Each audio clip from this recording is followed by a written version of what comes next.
Es hat etwa 1356 Kalorien gebraucht, hat meine Uhr gesagt.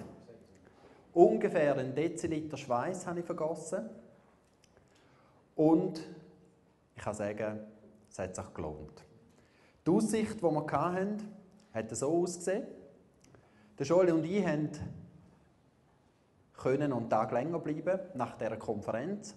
Und wir konnten auf den Table Mountain hochlaufen. Und nachher, nach einer Leistung von etwa 1,5–2 Stunden, wirklich steil hochlaufen, sind wir auf dem Berg oben angekommen und hatten diese Aussicht oben runter auf die Stadt runter.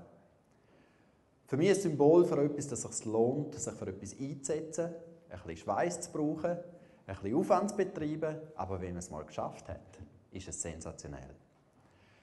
Was ich machen will in diesen 20 Minuten, ist nicht euch einen Reisebericht geben und einen Werbeblock für Südafrika, obwohl sich das auch sehr lohnen würde, sondern ich will euch drin hineinnehmen, in einen Prozess, wo 22 Schweizer, oder im Ganzen sind wir dann etwa 26 gewesen, weil wir noch ein paar gefunden haben in Kapstadt, aber wir Schweizer zusammen mit 200 anderen Nationen erlebt haben. Und ich will euch drin hineinnehmen, die Gedanken, die uns dort bewegt haben, Gedanken, die wir mitgenommen haben, zurück in die Schweiz und die wir mit euch teilen und sagen, tun wir es doch weiter bewegen.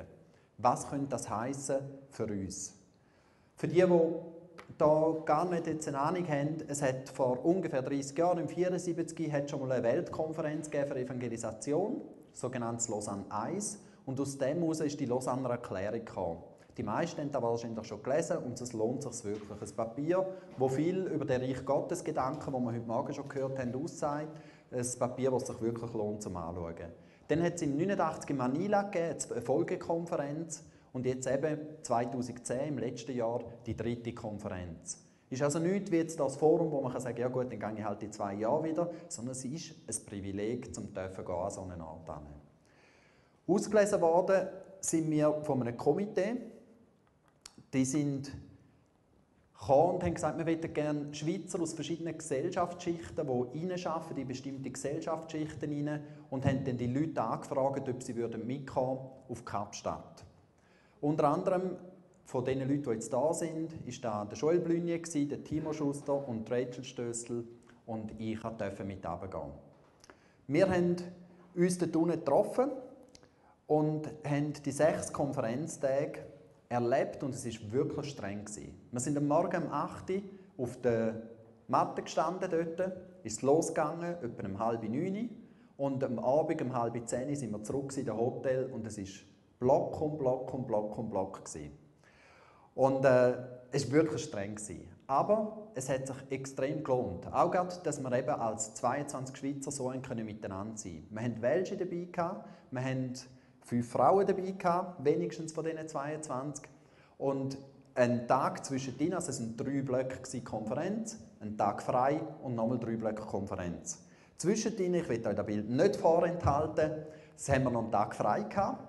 Und wir sind surfen. Und das war natürlich auch etwas, wo ich dachte, ein Wert aus dieser Konferenz heraus ist für mich auch, dass wir Gemeinschaft pflegen können. Mit den Welschen, wir sind oft am Abend dann so um die 10 Uhr noch zusammengehockt. Südafrika hat sehr guten Wein und wir haben das in Massen genossen, nicht, dass wir Angst haben. Aber gerade mit den Welschen dürfen wir wirklich auch einen Schluck trinken.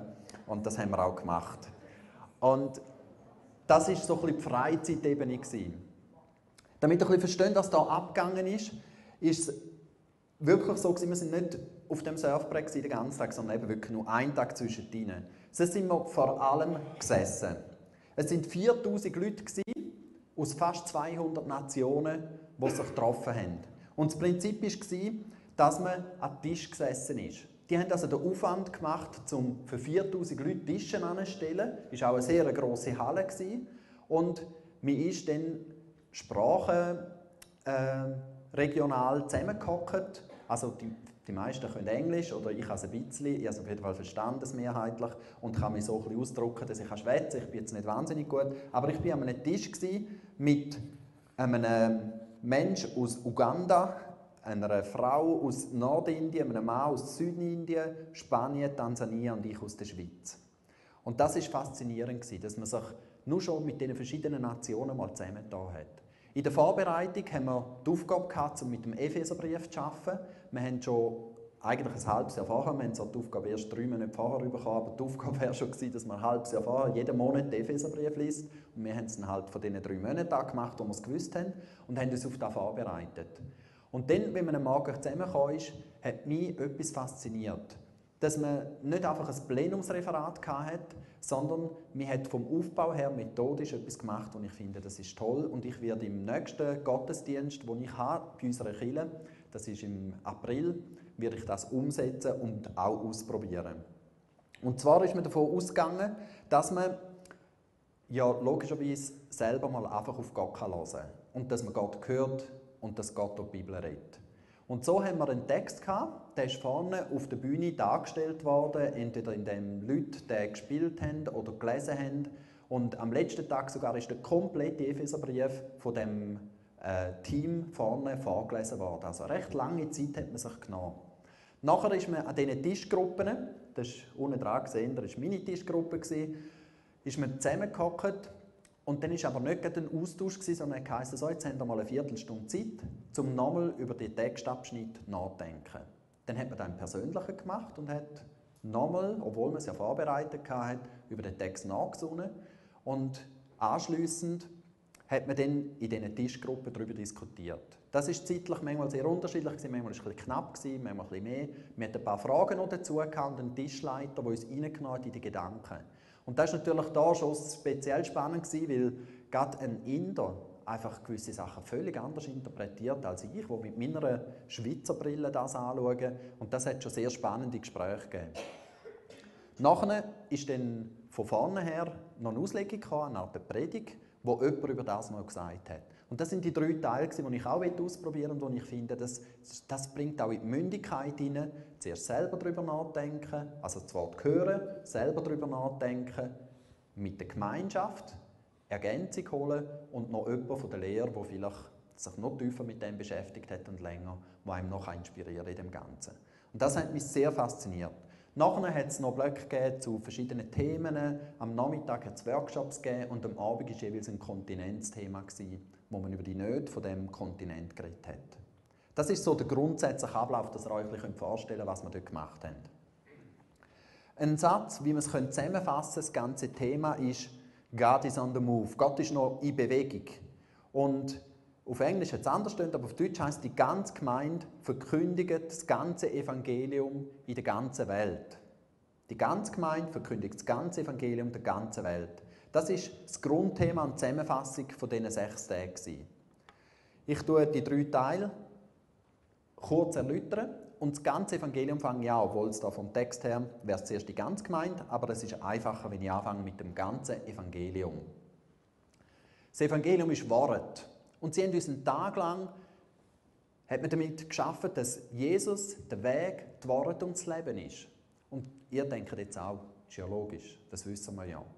Und dann haben sie davon geredet, der Anspruch und die Einzigartigkeit von Jesus Christus. Sie haben davon geredet, vom Sinn von Tod und von der Auferstehung und dass die Welt verloren ist ohne Christus. Und das eine Entscheidung braucht für Jesus, damit man gerettet wird. Ihr sagt wieder, ist ja logisch, wissen wir. Ich habe mir die Notizen gemacht und ich habe plötzlich gespürt beim Aufschreiben, dass ich das schon ja sage. Aber ich habe irgendwo auch gemerkt, wie ich schon das Kind von der heutigen Zeit bin und denke, wenn jetzt meine Freunde, ich habe sehr viele Freunde jetzt dort Ladina aus dem journalistischen Bereich und kritisch denkende Leute, und ich denke, wenn meine Notizen jetzt ein lesen von diesen Leuten, von meinen Freunden, die ich habe, dann würde ich denken, bist du ein arroganter Sack. Dass du so ausschliessen kannst denken. Dass du meinst, nur du hättest die Wahrheit gefressen.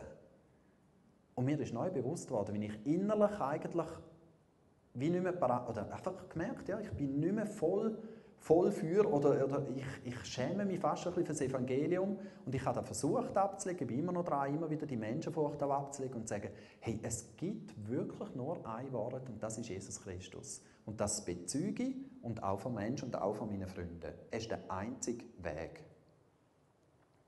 Das ganze Evangelium bedeutet aber auch das integrale Evangelium. Also das bedeutet, und das war schon bei der Lausanner Erklärung vor 30 Jahren ein grosses Thema, das Werk und Wort zusammengehört. Also Reich Gottes Gedanken, wo heute der Martin ein bisschen erläutert hat, das ist dann schon ganz ein wichtiger Gedanke gewesen. Und ich glaube auch, die Landeskirche hat dann vor allem das Soziale aufgenommen und wir haben dann auch als Freikirche, wo ich noch in der Freikirche war, haben wir so ein bisschen gesagt, das delegieren wir denen, die haben das Evangelium ein bisschen verloren, also sollen die das Soziale machen und wir kümmern uns ums geistliche Wohl. Und das wieder zusammenzubringen, ich glaube, das ist in den letzten Jahren auch wieder wirklich ein Thema gewesen und auch da ein grosser Teil gewesen in diesem ganzen Prozess. Sie haben auch gesagt, wenn die Menschen keine Bibel mehr lesen, dann sind eben wir die Bibel, die die Leute lesen. Wir sind die gelesen werden von anderen Menschen und dann lesen sie erst wieder die Bibel. Und das ist, also wir sind die Zeugen, die sagen, was das Evangelium ist. Ein Part drin ist auch eine deutliche Ablehnung gegen das Wohlstandsevangelium. Das haben wir nicht nur in der dritten Welt, wo das vielleicht ein Thema ist. Oder wo man weiss, dass dort manchmal mit einem Fünfliber sich gerne Leute 2-3 Mal bekehren. Oder auch, wo man sagt, komm doch zu Christus, danach hast du einen sozialen Aufstieg, weil dann Sachen gesponsert sind von der westlichen Welt und es geht besser. Ich habe auch gemerkt, dass wir Buße tun oder ich Buße tun. Ich glaube auch, dass ich sehr oft jetzt in unserer Kirche einfach einen Himmel versprechen und die Leute nehmen sehr gerne einen Himmel, meine Rettung und so, das ist cool, aber die Kosten, die tun wir sehr oft ganz, ganz klein halten. Oder fast nicht sagen, und wenn es sich mal bekehrt, dann kann man dann immer noch sagen, du übrigens, es hat dann auch noch gewisse Folgeerscheinungen. Also das ist so ein Teil, wo mir dort bewusst war. An unserem Tisch aber auch Leute, die wirklich gebrüllt haben und Buße da haben, weil sie gemerkt haben, dass sie in dem gefangen waren. Dann der zweite Teil nach dem ganzen Evangelium ist die ganze Welt, das globale Denken. Und die ganze Welt ist verloren und wir haben sehr viele Themen gehört, Beiträge, Videos gesehen von Sklavenhandel, von HIV-Problematik, von Ausbeutung, von Armut, wo in anderen Ländern natürlich noch viel schlimmer ist als bei uns, aber auch bei uns vorhanden ist. Aber es ist einfach immer wieder bewegend gewesen und ja, auch beschämend für mich jetzt als Wohlstandsschweizer, was die Leute alle durchmachen oder viele von denen durchmachen. Und man könnte die Augen nicht verschliessen, um zu sagen, wir müssen neue Wege finden, um Hilfe zu finden, wie wir da können, einfach eingreifen. Dort, wo in unserer Macht etwas steht, müssen wir etwas machen. Der andere Teil ist aber auch, dass wir ein Zeugnis gehört haben von einer Nordkoreanerin, wo wir das Bild haben da vorne. Die Frau ist eine 18-Jährige, hat erzählt, wie sie vor ein paar Jahren ihrem Vater verloren hat. Also der ist verschwunden im System von Nordkorea. Sie nimmt an, er ist tot, sie weiß aber nicht, ob er tot ist. Und die Ungewissheit und das Leiden, und sie hat das sehr, sehr intensiv erzählt und sehr transparent erzählt. Und sie ist jetzt in Südkorea, sie konnte fliehen in Südkorea und will gerne Anwältin werden, Botschafterin nachher in Nordkorea und sich für die Rechte der Christen einsetzen in Nordkorea. Das ist ihr Traum und für das schafft sie jetzt voll. Und ich kann euch sagen, das ganze Plenum, 4000 Leute, ich glaube, ich weiss keinen, der nicht brüllt hat bei diesem Zeugnis. Es war so bewegend, wie die als Leiden durchgemacht hat und nachher ihren Traum, ihre Hoffnung auf Christus, er ist der Einzige, der noch durchträgt. Er ist der verhebt, obwohl du die Eltern verlierst, obwohl du fliehen und alles verloren hast. Christus ist der Einzige, der verhebt. Und da kannst du nur beschämt sein, wenn du das hörst. Und auf der anderen Seite habe ich gedacht, könnte ich das wirklich, wenn Leiden in der Schweiz so durchheben wie jetzt die 18-Jährige? Oder wie andere Leute an meinem Tisch. Ich hatte auch einen, wo die ganze Familie zum Haus rausgeschränzt wurde, das Haus abgebrannt wurde, sie sind zusammengeschlagen, sie müssen fliehen. Und nach wenigen Monaten haben sie gesagt, wir haben einen Auftrag, wir ziehen wieder zurück. Da denkst du doch, das kann ich nie.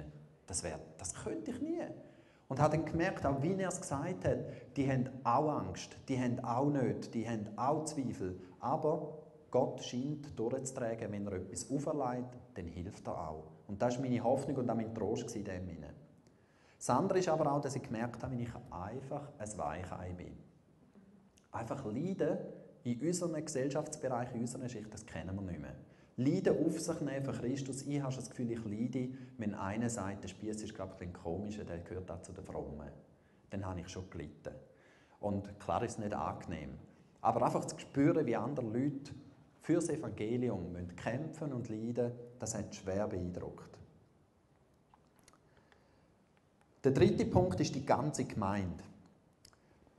Im einen Teil ist dort fest der Wert darauf gelegt worden, wenn die Veränderung nicht bei uns anfängt und wenn nicht wir die sind, die zuerst anfangen, uns von innen heraus zu verändern, dann können wir nicht erwarten, dass andere Leute sich für Jesus entscheiden und verändern. Also fangen wir an. Mit 3 Punkten. Sie haben gesagt, weg von der Machtgier, weg vom Erfolgsdenken, weg vom Reichtum, zurück zu Einfachheit, Demut und Integrität, Echtheit. Das sind 3 Schlagwörter, wir haben dort ein bisschen daran gearbeitet, aber auch, man kann vielleicht auch Money, Sex and Power sagen oder es gibt manchmal so verschiedene Begriffe. Ich glaube, was ich reingeben will und mir auch wichtig geworden ist das grundsätzlich, ich bin das Vorbild und ich muss es vorleben, wenn es weitergehen soll. Und wir sind hier Leiter oder die meisten haben Leitungsfunktionen und ich denke, das ist ein wichtiger Teil zum Hören und immer wieder vorangehen. Weg vom Konkurrenzgedanken, Einheit. Wir waren 200 Nationen dort drin, aus ganz verschiedenen Hintergründen, aus ganz verschiedenen Gemeinden. Und zu spüren, dass wir dort ein Lieb sind, dass wir zusammengehören, dass das Evangelium kosmisch ist sogar. Also kosmisch meine ich nicht komisch, sondern kosmisch ein universelles Denken ist. Dass, wenn wir beten dort, ist sichtbar gewesen, dass die ganze Welt betet. Wenn wir gesungen haben, hat die ganze Welt gesungen. Natürlich nur Vertreter, aber das ist so sichtbar gewesen im Ganzen hinein. Und ich habe ein paar Mal gedacht, bei so Anbetungszeiten, jetzt passiert etwas. Das ist jetzt hier ein bisschen sichtbar, aber auch in der unsichtbaren Welt. Da passiert etwas. Wenn Christen beten, bewegt sich im Universum und auf der Welt bewegt sich etwas. Und das ist nicht einfach nur so ein bisschen, jetzt sitze ich im Zimmer und bete, sondern ich bin verbunden gleichzeitig mit der ganzen Welt, wenn ich bete, mit dem Christus, der mich zusammenführt. Und wenn ich schon so mache, es war ein Bild, das stark war, mir geblieben ist, das war das Thema Rad, ein Velorad. Das kennt man in der ganzen Welt. Und das Bild ist ganz einfach. Er hat gesagt, man kann sagen, Christus ist in der Mitte, das Zentrum dieser Narbe. Und jede Speiche ist ein Mitmensch von mir. Das fängt an bei meinem Nachbar, das fängt an bei meiner Familie, das fängt an bei meinen Gemeindeleuten, aber auch der Kosovo-Albaner und der Bundesrat, egal wer, ist völlig egal. Das sind die verschiedenen Leute. Und das Bild war, je näher dass ich mich zu Christus bewege in meinem Leben, es geht nicht anders. Ich bewege mich immer näher zusammen zu meinen Mitmenschen, zu meinem Nächsten, zu dem, wo ich bin. Ganz ein einfaches Bild. Ich glaube, es sind schon die alten Kirchenväter, die da so das Rad schon mal gebraucht haben. Das Bild ist, je näher ich bei Christus bin, unweigerlich werde ich näher beim Nächsten sein. Und es ist nicht möglich, mich vom anderen zu distanzieren, sondern wir gehören zusammen. Wenn ich sage, es ist ein globales Ereignis, dann glaube ich auch, dass wir Geschlechter nicht teilen können. Ein wichtiger Teil darin, an einem Tag war auch die Stellung der Frau. Wir kommen dann nachher da nochmal darauf zurück. Also das gehört auch zusammen. Und wenn ich schon gesagt habe, eben das, die universell gemeint. Wir sind nicht allein, sondern gehören weltweit zusammen. Die Themen, ganze Welt, ganze Evangelium, ganze Gemeinde, das war zusammengefasst. Was ist übrig geblieben? Wir sind in der Schweiz schon zweimal wieder zusammengesessen und haben darüber diskutiert, wie soll es weitergehen. Wir hatten 2 Grundgedanken, wo wir dachten, das wollen wir in die Schweiz hineingeben. Oder in unser Umfeld und auch in mein eigenes Leben. Der erste Punkt ist das Thema Versöhnung. Nicht, dass wir jetzt überall im Streit leben, aber man spürt, wenn die Versöhnung, die Christus gebracht hat, nicht auch weitergeht zu unserem Nächsten und in unserer Gesellschaft sichtbar wird, dann können wir nicht zum nächsten Schritt gehen. Der zweite ist nämlich die Einheit. Miteinander unterwegs sein, das ist der zweite Schritt. Wir haben 4 Themen, also wir haben noch mehr Sachen gesehen, aber 4 sind uns besonders wichtig geworden. Das ist die Stellung der Frau. Wir haben fest den Eindruck gehabt, dass wir immer noch in der Schweiz nicht so weit sind, dass wir die Frau in dieser Achtung und in dem, wo die Fähigkeiten der Frau ist, so fördern oder freisetzen, dass sie sich so entfalten können, wie es gedacht wird. Wir haben gemerkt, die ganze theologische Ausrichtung, Denominationen, das ganze Denken der Gemeinden untereinander, dass wir zwar einen guten Schritt haben, im Vergleich zu anderen Ländern sind wir da sicher schon fast vorbildlich, aber da haben wir wirklich auch noch Versöhnungsanteil drin. Wahrscheinlich jeder einen anderen Punkt. Dann die ganze Ausländerfrage. Das ist auch ein Kosovo-Albaner, zum Beispiel ist zu der Susanna, eine, die auch dabei war, und hat gesagt, du, gell, du bist in der Schweiz. Sagt sie, ja. Was machst du für meine Bürger, die in der Schweiz leben? Es leben so viele Kosovo-Albaner in der Schweiz. Was machst du für sie, dass sie zum Glauben kommen? Und Susanna ist gerade eine, die noch etwas macht. Wenn sie mich gefragt hätte, dann hätte ich schon mehr Probleme gehabt. Und da einfach das ganze Versöhnen zum Thema Ausländer. Und es gibt ja beliebtere und weniger beliebte. Und ich denke, da auch wieder gesamthaft gesehen. Dann die Sprachgruppe, auch das ist nicht überwunden. Mit den Welschen haben wir immer wieder Sachen, die wir miteinander machen. Mit den Tessinern ist es noch etwas schwieriger, dort haben wir ganz wenig Connections. Auch jetzt im Jugendbereich kenne ich nicht so viele Leute aus dem Tessin. Welsch ist schon etwas besser, aber auch da haben wir einfach noch riesige Hürden. Wir reden oft vom nationalen Treffen, es sind aber nur Deutschschweizer. Wir haben so ein bisschen die Arroganz vom Deutschschweizer sein, wenn wir etwas machen, ist es ja schweizerisch. Und da auch einfach Versöhnung. Manchmal ist es auch so, dass wir das gar nicht böse meinen. Aber wenn ich mit Welschen rede, und das habe ich in letzter Zeit ein bisschen mehr, ich habe leider nur Deutsch, ich kann also nur mit ihnen reden mit Übersetzung, das macht schon recht mühsam. Ich habe in der Schule zu wenig aufgepasst in 3 Jahren. Aber das ist ein Punkt, wo ich denke, da muss einfach unbedingt auch Versöhnung her. Wir sehen da bis auf Allianzebene, da ist noch nicht durchgehend Versöhnung drin. Das sind die 4 Punkte. Und ich glaube, ich müsste noch mal einen sagen, aber den habe ich vergessen, wo nachher auch noch das Thema wird sein. Aber das kommt dann nachher noch.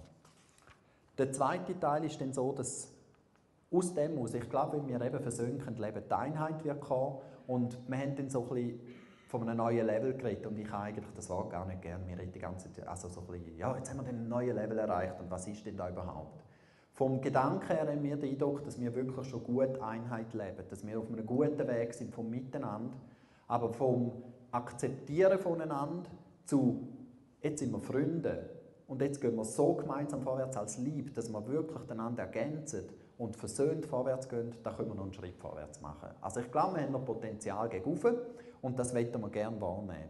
Auch Grosszügigkeit in neuen Partnerschaften, einander Zeug gönnen, miteinander vorwärts gehen und so Reich Gottes wachsen lassen. Er hat fast bauen gesagt. Ja, genau. Ist gut gewesen, aufgepasst. Dann, glaube ich, geht es weiter. Ich schließe mit einem Comic, weil ich noch gerne einen Comic habe. Da sagt der Bursch, wo er das Mädchen sieht, daherkommt, hey, was machst denn du da? Dann sagt sie, ich trage das Meer in meinen Kübel rein. Du spinnst doch. Wie soll denn das gehen? Ganz einfach, immer eine Handvoll aufs Mal. 1356 Kalorien, Deziliter Schweiß und dann haben wir eine riesige schöne Aussicht gehabt. Ich glaube, wenn wir alle uns auf den Weg machen, der vielleicht ein bisschen Schweiß braucht, der uns etwas kostet, dann bin ich überzeugt, werden wir auch Lohn davon haben.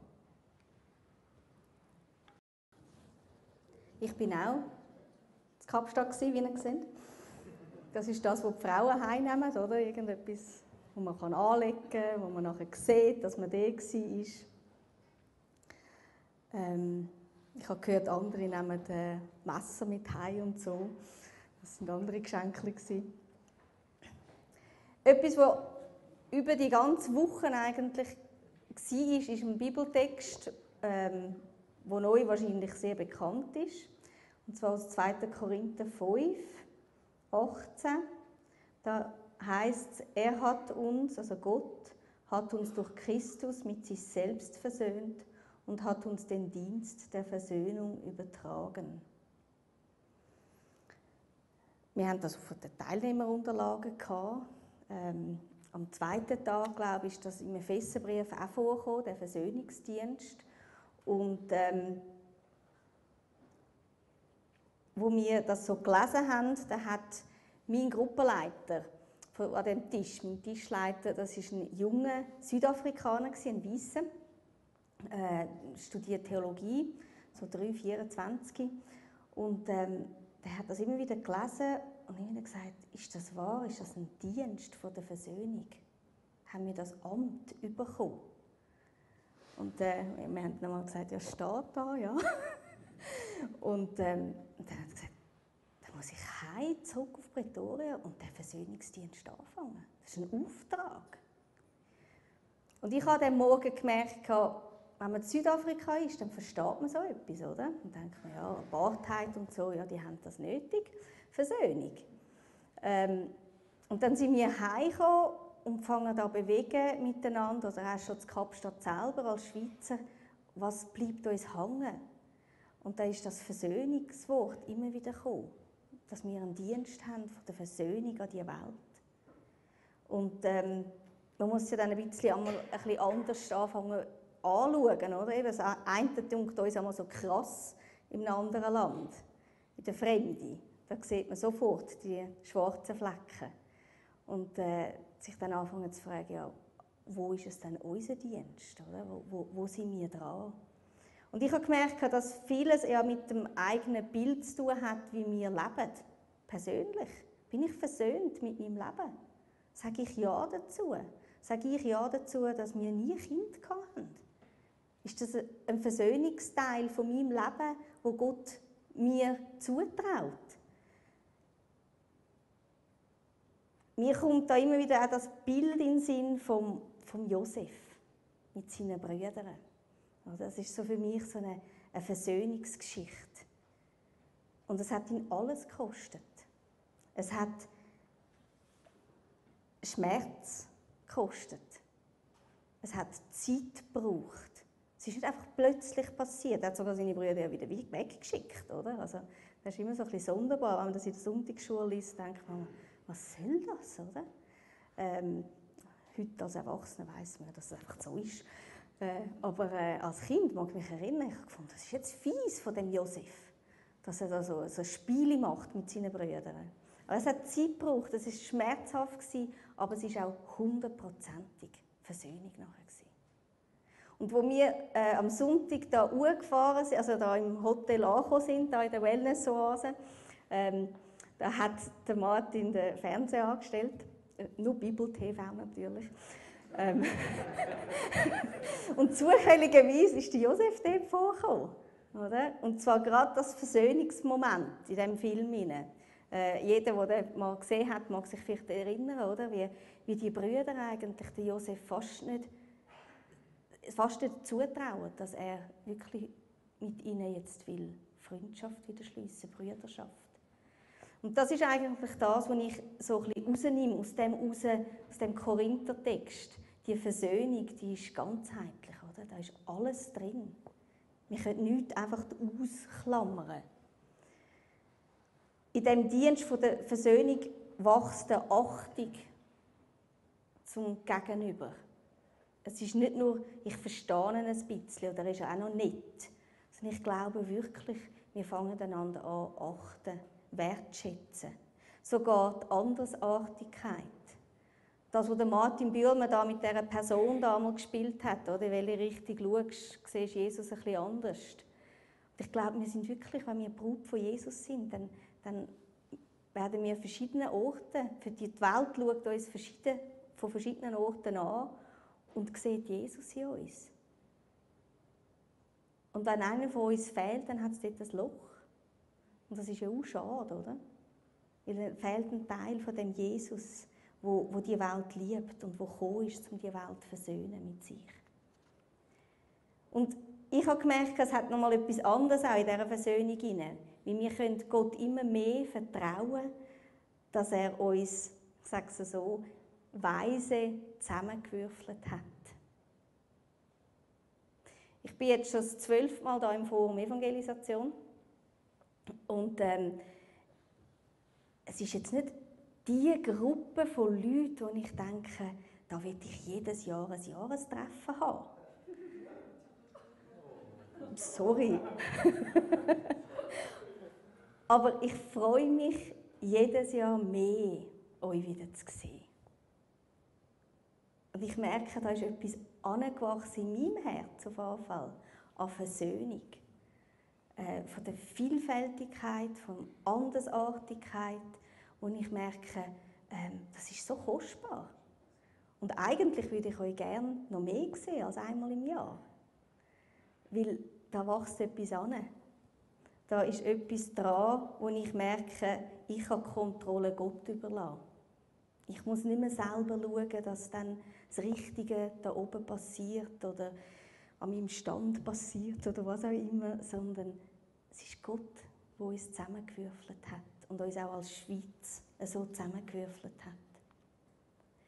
Und unsere Delegation hat es an verschiedenen Orten so Schichten getroffen, wenn es um das Thema Versöhnung gegangen ist. Und wir haben jetzt einfach versucht, wir 4 ein bisschen rauszupicken, die uns so ein bisschen, wo wir etwas Persönliches auch erzählen davon. Und natürlich gibt es noch ganz andere Aspekte. Und das ist ja so, oder? Also irgendwo muss man mal anfangen und das Ganze aufrollen und dann kommen die dazu und dann kommen noch mehr Themen. Was wir versuchen als Delegation ist, dass wir in der nächsten Zeit wie so eine Zusammenfassung oder eine Erklärung, zu was wir jetzt verstanden haben, schreiben. Aber da sind wir dran, also es braucht Zeit, oder? Was wir merken, was wir viel mehr machen können, ist das Leben, das wir erfahren haben, das uns Gott mitgegeben hat in dieser Woche, wo wir gerne mit den Leuten teilen, wo wir unterwegs sind mit ihnen. Wir haben gedacht, wir würden das so machen, dass wir jeder so einen Aspekt nimmt von dieser Versöhnung, wo wir so ein bisschen sehen, wo wir so erahnen, da braucht es etwas noch und etwas erzählen. Und dann wollen wir euch Zeit lassen, um für das zu beten. In Kapstadt haben wir auch, also vor allem einen Abend war ein Gebetsabend. Der lustigste Anteil davon war, dass man auf einmal gesagt hat, ich weiss gar nicht mehr zu welchem Thema, wir gehen in die Knie und auf die Knie und beten dafür. Und dann sind wir da in diesen 4000 Stühlen und so, haben wir uns versucht auf die Knie. Und dann, jetzt beten wir und dann Jesus danke, Amen ist gekommen und wieder aufstehen. Also wir haben fast keine Zeit gehabt zum Beten. Und ein bisschen wird es heute Abend auch so sein. Also haltet euer Gebet kurz und nehmt dann das mit, was in euren Herzen Gott wie anrührt und betet weiter dafür. Und wenn ihr einen Eindruck habt, wo ihr findet, das müssten noch andere davon wissen, oder da redet jetzt Gott noch in ein Thema ein, oder in diesem Thema zu etwas Spezifischen, dann haben wir die 4 Flipcharts dort mit diesen 4 Themen drauf. Und da könnt ihr heute Abend, morgen das noch draufschreiben und wir werden das dann ein bisschen zusammenbüscheln und auch wieder in die Delegation mitnehmen, da wo wir uns auch wieder treffen. Genau, das ist so ein bisschen das. Und jetzt darf der Matthias wieder für mich kommen.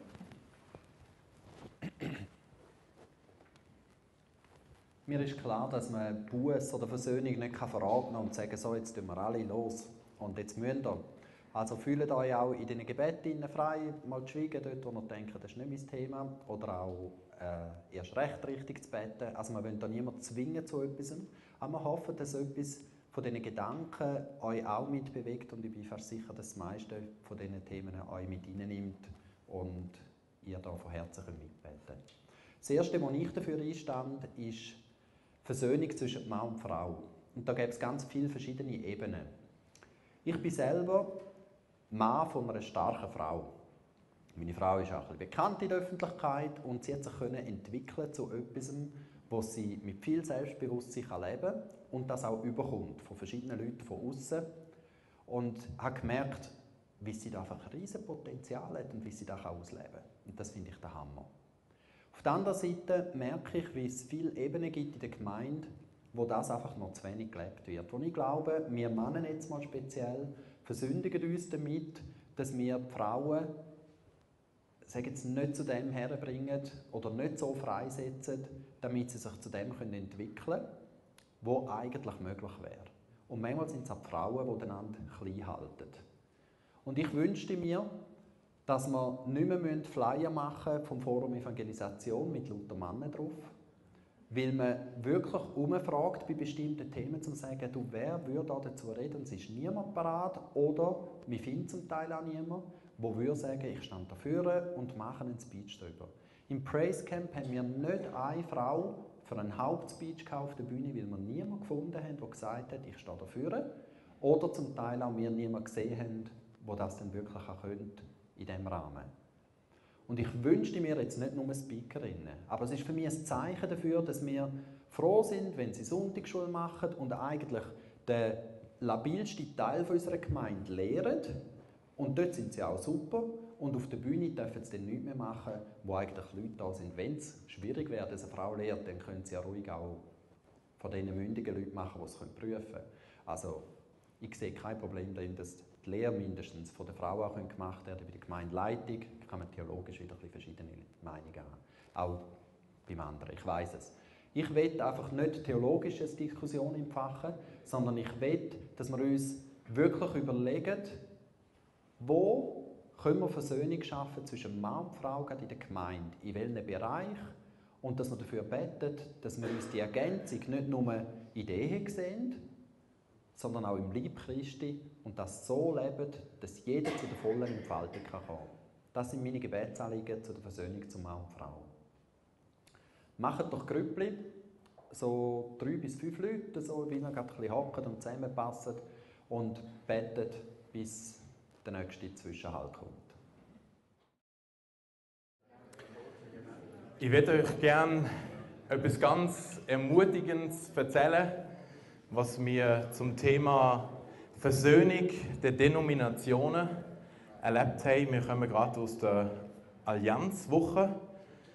Ich komme von Thun und ich war Teil der Schweizer Delegation als Abgesandter für Kunst und Kultur. Der Satz, "And God gave us the ministry of reconciliation", Gott hat uns den Dienst der Versöhnung anvertraut. Der hat sehr viel bei mir ausgelöst. Wieder nachher sind wir heim und ich habe gedacht, was bedeutet das? Was heisst das für mich in der Kunst- und Kulturwelt, dass ich ein Botschafter der Versöhnung bin? Wir haben jetzt gerade in der Allianzwoche zusammen ein Projekt gehabt, das heisst Pro Christ. Wir waren 25 Gemeinden zusammen plus christliche Werke auch aus der Region Thun, die sich zusammengetan haben, für eine Woche gemeinsam Christus in unserer Region gross zu machen. Uns ist es nicht auf irgendeine Gemeindeform angekommen, sondern wir haben gesagt, wir wollen uns wirklich darauf konzentrieren, Christus. Christus ist der Mittelpunkt und ihn wollen wir öffentlich bekannt machen in unserer Region. Was mir so bewegt ist, was wir erlebt haben, ist etwas, was ich euch erzählen will, ist, dass wir Versöhnung durch Kunst gerade erlebt haben. Anfangsjahr haben wir ein Gespräch gehabt mit der obersten Heeresleitung vom BV, vom Brüderverein. Sie haben ja ihren Namen gewechselt, also heisst sie jetzt eigentlich Pro Christ Gemeinde für Christus. Also sind wir zu ihnen her, haben gesagt, wollt ihr nicht dabei sein? Wir haben ein Projekt, das heisst so wie eure Gemeinde, Pro Christ. Offiziell sind sie nicht Teil der Allianz und wir haben ein sehr gutes Gespräch gehabt. Es war ein sehr wichtiges Gespräch gewesen. Offiziell haben sie gesagt, wir sind noch nicht an dem Punkt. Es passiert viel intern bei uns, weil wir sind noch nicht an dem Punkt, dass wir könnten in dem großen Rahmen der Allianz, so wie das jetzt aufgeleistet ist, können dabei sein. Mein Kollege aus dem Programmteam ist ehemalig aus dem BV, aus dem Brüderverein. Der hat dann gesagt, ihr habt doch noch so ein Ensemble, so ein Orchester, dürft man das denn anfragen? Es war im Moment still und sie haben das dann gesagt, sie nehmen das mit und wir würden Bescheid bekommen. Es ist dann Sommer geworden und wir haben sie dürfen anfragen.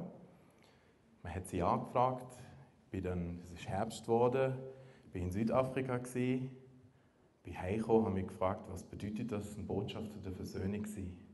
Fragt dann so der Manfred, du Manfred, mit dem Ensemble, klappt das? Kommt das gut?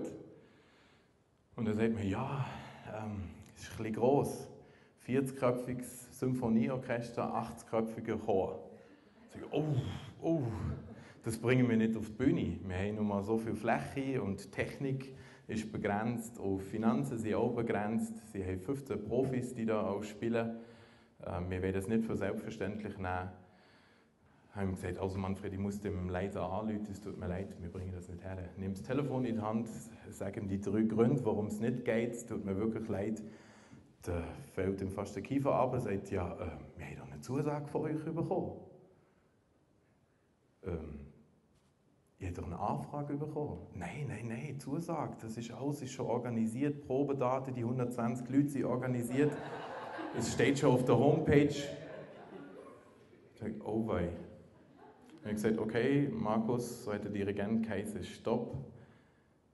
Und dann hat es Tick bei mir gemacht. Dass Gott hat gesagt, du hast gefragt, was das heisst, ein Botschafter der Versöhnung zu sein. Ich habe gesagt, okay, ich habe das Gefühl, dass da etwas passiert an Versöhnung, was nicht auf offiziellem Weg ist passiert.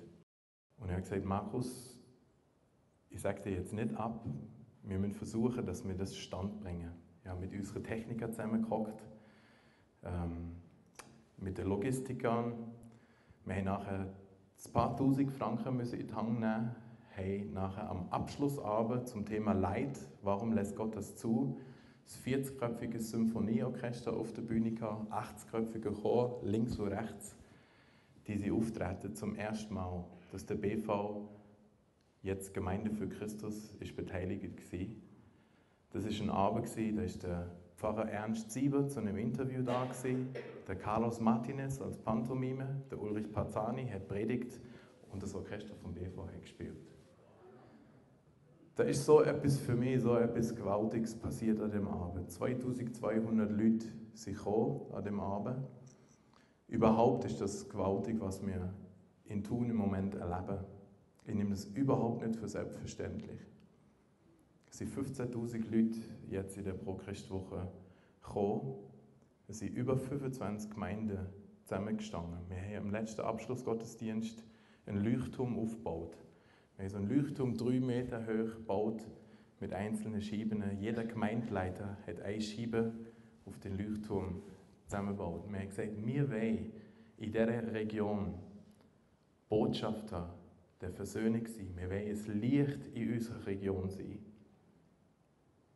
Und in der Bibel steht, die Welt wird erkennen, dass Gott den Sohn gesandt hat, wenn wir untereinander eins sind. Das habe ich euch einfach als Ermutigung weitergeben. Ich bin, wenn ich das erzähle, noch sehr, sehr bewegt, sehr berührt. Für uns ist das ein Jahr intensivste Arbeit gewesen, so etwas auf die Beine zu stellen. Es waren 270 Mitarbeiter im Einsatz jetzt gewesen. Es war gewaltig gewesen. Es ist um Christus gegangen in dieser Stadt. Und ich möchte euch einfach einladen zu einem Gebet, dass wir dafür beten, dass in unseren Orten wirklich es möglich ist, über unsere Gemeindegrenzen darüber wegzuschauen und zu sagen, liebe Brüder und Schwestern, wir sehen, dass wir einander brauchen und wir sind Ergänzung. Wir lernen es, einander wertschätzen. Und wir konzentrieren uns auf das, was wirklich unser Auftrag ist. Licht und Salz sein in unserer Gesellschaft. Wir wollen für das jetzt beten, dass es möglich ist, dass in der Schweiz wirklich unter der Denomination Versöhnung passiert. Ich schließe mit einem kurzen Gebet ab. Und Vater, ich danke dir, dass Versöhnung möglich ist. Ich danke dir, dass du heute noch der gleich bist. Und ich bitte dich, dass du uns fähig machst, unsere Hand auszustrecken zur Versöhnung, zu unseren Brüdern und Schwestern. Und ich bitte, dass Versöhnung unter den verschiedensten Gemeinden, unter den Denominationen in unserem Land darf stattfinden. In Jesu Namen. Amen. Ein anderes Thema ist die Versöhnung mit den Ausländern. Wir sind jetzt ganz, ganz frech und verschrecken nicht. Wir nehmen da drin auch unsere 2 Sprachregionen ein. Also 3, wir sind die eine und die anderen 2. Das hat nicht damit zu tun, dass wir das Gefühl haben, das sind Ausländer. Aber wir haben gemerkt, wie wir ganz oft ähnlich auf sie reagieren. Wo wir auch komisch darüber reden oder Witzli machen oder sie nicht willkommen heißen in ihrer Andersartigkeit als Tessiner oder als Welsche. Die Rätoromanen. Und für uns ist das schon ein bisschen nachgegangen, oder? So die Frage von dem Kroat. Was machen ihr für mein Volk? Oder hast du gesagt Kosovo? Jemand vom Balkan. Und das ist eine Frage, die wir auch heute in dieser Gebetszeit mitnehmen wollen. Was machst du mit deinem Ausländer-Nachbar? Oder vielleicht ist es auch nur ein Tessiner oder ein Welscher, den du als Nachbar hast. Und ich schlage vor, dass ihr euch einfach da wieder so zusammentut in diesen Gruppen und überlegt euch, welchen Ausländer leitet jetzt gerade Gott aufs Herz? Wo habt ihr gerade letzte Begegnung gehabt mit jemandem, wo ihr jetzt gerade für diese Person beten könnt? Dass da auch Liebe und Freundschaft entsteht. Und bevor ihr das macht, die Lausanner Bewegung hat natürlich dann auch wieder eine Verpflichtung geschrieben. Das ist erst der erste Teil. Der zweite sollte seit dem Dezember da sein, aber ist noch nicht. Wir legen das nachher dort auf, dann könnt ihr reinschauen, aber der Matthias wäre froh, er hat es dann wieder. Und sie schreiben zu den Nationen, ethnische Vielfalt ist Gottes Geschenk an der Schöpfung und sie wird in der neuen Schöpfung bewahrt werden, befreit von unseren sündhaften Spaltungen und Rivalitäten. Unsere Liebe zu allen Völkern ist Spiegel von Gottes Verheißung. Das ist so etwas, was Sie da als Statement gestellt haben, aber vielleicht können wir das mit in das Gebet hineinnehmen, oder? Dass wir Spiegelbilder sein von Gottes Verheißung. Ich würde gerne noch zum letzten Teil kommen. Ich war so einer von den Exoten an dieser Konferenz, nämlich ich habe den Bereich Politik vertreten. Und die Konferenz hat am Mittag und am Abend und so überall so Sondertreffen gegeben für alle möglichen von Gruppierungen, von allen Campusmitarbeitern weltweit, alle, die Studentenarbeit gearbeitet haben, alle Fuller Alumni und alles Mögliche, wo man sich nur so denken kann, oder? Und ich habe immer gewartet, wenn ich auf der Liste drauf Politik, ist nie etwas gekommen, die ganze Woche durch, oder? Wahrscheinlich als Einzige war nie irgendwo das Treffen von Leuten, die in Politik tätig waren. Auch Dialog-Sessions, das sind so wie Fokusgruppen, wo man das Thema hat, fokussiert. Speziell ist eigentlich auch nichts speziell für Politiker. Es hat so politische Themen wie Ethik oder so, oder manchmal ist es ja mal um unsere Verantwortung im Bereich Umwelt gegangen. Aber es hat mich auch ein bisschen beschäftigt, eigentlich, dass diesbezüglich relativ wenig gegangen ist, obwohl doch eigentlich schon in der Lausanner Erklärung dort ein Schwerpunkt gesetzt worden ist, eben das integrale Evangelium, das eben mehr ist als Seelenheilverkündigung innerhalb der Kirchenmauern. Und trotzdem bin ich an einer Dialogsession zum Thema Ethik und da war ein puerto-ricanischer Pastor bei mir und er hat so den Kopf verschüttelt nach einem Zeitchen und so und so ganz beschämt gewesen. Und plötzlich ist es darum gegangen, um ethische Fragen am Lebensanfang und am Lebensende, also Abtreibungsfragen und Sterbehilfe und so Sachen, wo zwei Experten geredet haben. Und er hat eben den Kopf geschüttelt und hat gesagt zu mir plötzlich, es tut mir so leid, noch nie habe ich irgendetwas in die Richtung in meiner Gemeinde gemacht. Das ist überhaupt gar kein Thema. Wir haben das nur berichtet auf Seelenheil, einfach zusammengefasst. Und Fragen, die vom Leben, von eben in der Ethik, Lebensethik, Sachen, die außerhalb der Gemeinde nur in der bösen Welt draussen, eben für Fragestellungen am Laufen sind, hat ihn nicht interessiert, beziehungsweise hat er auch wahrscheinlich ausgeblendet. Und das ist ein Punkt, wo nicht nur mir wichtig geworden ist, und heute Morgen haben wir es auch von Martin Bühlmann ziemlich eindeutig auch gehört, ist Versöhnung, sage jetzt mal, mit der Welt, Anführungszeichen, mit der Gesellschaft steht dort auf dem Blatt. Was meine ich damit? Das heisst nicht, dass wir jetzt Teil von der Welt werden und uns wieder irgendwo voll in die Sündhaftigkeit eingeben. Es geht überhaupt nicht um das, aber es geht mir darum, dass ich damit meine, wir haben uns aus der Welt rausgezogen, aus dieser bösen Welt, aus der Wirtschaft, wo Bach abgeht, aus der Dreckspolitik, wo Schlammschlachten verursacht werden, aus den globalen Themen, die zu kompliziert sind und einen Weg nur einen Tropfen auf den heißen Stein kann vollbringen. Also wir uns lieber fokussieren auf den Bereich, der für uns überschaubar ist. Und dort braucht es meines Erachtens auch ein Versöhnungsschritt, dass wir wieder in dieser Welt eine Last bekommen, eine Betroffenheit uns entwickeln können, dass die Menschen zugrunde gehen und dass die Welt zugrunde geht, dass Menschen verhungern, dass ich war an der Tagung, wo Johannes Reimer geredet hat. Er hat gesagt, während den 2 Stunden, wo ich jetzt heute Abend zu euch rede, verhungern 42'000 Kinder auf dieser Welt. Während 2 Stunden. Lasst uns das kalt. Und als Christen, denke ich, müssen wir statt aus der Angst heraus, dass uns die Welt irgendwie negativ beeinflussen kann, nicht aus der Angst reagieren, sondern wir haben doch die Hoffnung bekommen. Wer anders als Christen haben eine Botschaft der Hoffnung für diese Welt und für die unterschiedlichen Bereiche in dieser Welt, wo wir uns auch teilweise rausgezogen haben, weil wir gefunden haben, es ist zu gefährlich und zu heiß, dort innen aktiv zu sein. Und ich denke, dass wir jetzt auch beten für das, für eine neue Betroffenheit, eine neue Last für die Verlorenheit der Welt, nicht nur für die verlorenen Seelen, sondern für die verlorene Welt im Sinne von Gesellschaft, von sozialen Strukturen, von Wirtschaft, Politik, von Kultur, von Sport, Showbusiness und so weiter. Ich könnte mir jetzt hier aufzählen. Darf ich euch bitten und einladen, noch das letzte Mal die Köpfe zusammenstrecken und für das konkret zu beten. Und du, Vater, hast uns rausgeschickt in die Welt. Du redest davon, dass wir wie Schafe unter Wölfen werden sein. Und ich bitte dich auch, dass das, was wir weltweit auch hören, an dieser Bereitschaft zu leiden für dich, Jesus, dass das in unserem Land wachsen. Nicht, dass wir in Sachen einrennen aus Freude am Leiden, sondern dass wir dort hingehen, wo das Leid ist und bereit sind, mitzuleiden, mitzukämpfen, mitzuweinen und zu trauern.